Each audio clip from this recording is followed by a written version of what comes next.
Basically, what the investigation tends to show is that it wasn't a deliberate car crash. The suspect lost control of the vehicle.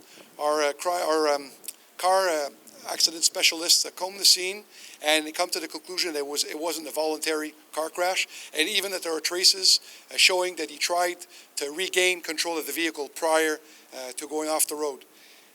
Every behavior that was noted that's been determined during the investigation prior to that moment is behavior that is normal, that fits what we would expect from that individual, except that from that point on, after the crash, it's everything else after that that doesn't add up to what we would call normal behavior.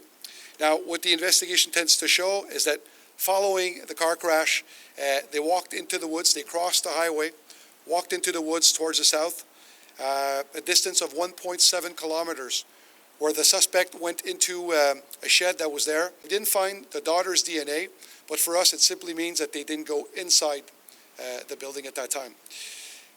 About 750 meters further south is where sadly the bodies were found, the daughter's bodies were found.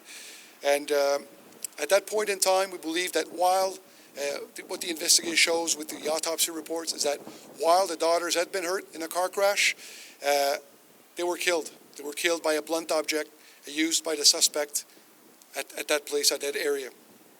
Following that, the suspect continued south, where he was found last Monday, which is about 5.5 kilometers from the initial crash.